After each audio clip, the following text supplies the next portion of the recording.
धमकी आमेज खत। वजीर आजम ने नेशनल सिक्योरिटी कमेटी का इजलास बुला लिया। आज खत पर कौमी सलामती कमेटी को एतमाद में लिया जाएगा।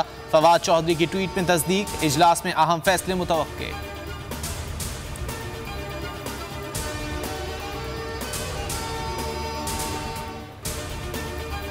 कराची वालों के लिए बुरी खबर। माहाना फ्यूल एडजस्टमेंट कीमत में बिजली की कीमत में ₹3.27 फी यूनिट इजाफा। इतलाक अप्रैल के बिलों पर होगा। सारिफीन पर 3 अरब 58 करोड़ रुपए का इजाफी बोझ पड़ेगा।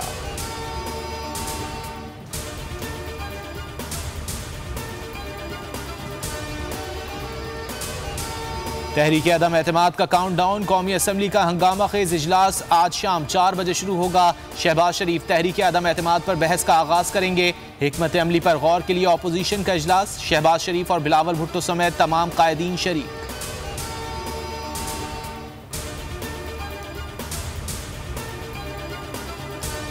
अरकान का छूटता साथ। वजीर आजम की बढ़ने लगी मुश्किलात। सियासत का सुपर ओवर मजीद सनसनीखेज हो गया।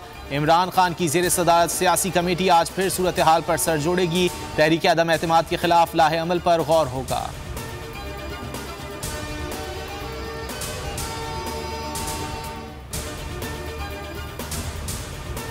तहरीक अदम एतमाद से पाकिस्तान की क्रेडिट रेटिंग मनफी होगी। मूडीज के मुताबिक तहरीक के बायस IMF से मुज़ाकरात मुतासिर हो सकते हैं।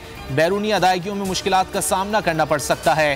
टैक्स इस्लाहात में भी खलल का इम्कान है। तरक्की के लिए इस्लाहात पर अमल दरामद भी मुतासिर होगा। 2022 में करंट अकाउंट खसारा GDP का 6% तक पहुँच सकता है।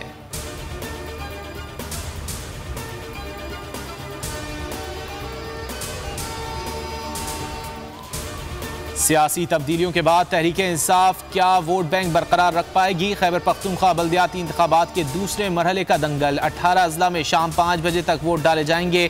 65 तहसीलों में 28,020 उम्मीदवार मद्द मुकाबिल। 1,609 पोलिंग स्टेशन इंतहाई हसास करार। सिक्योरिटी के सख्त इंतजाम।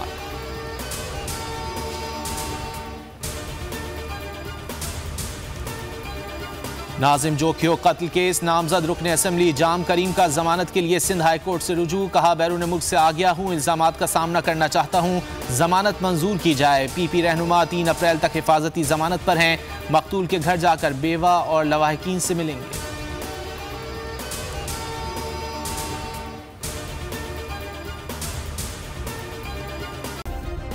सब्सक्राइब करें और बेल दबाएं ताकि कोई खबर रह न जाए।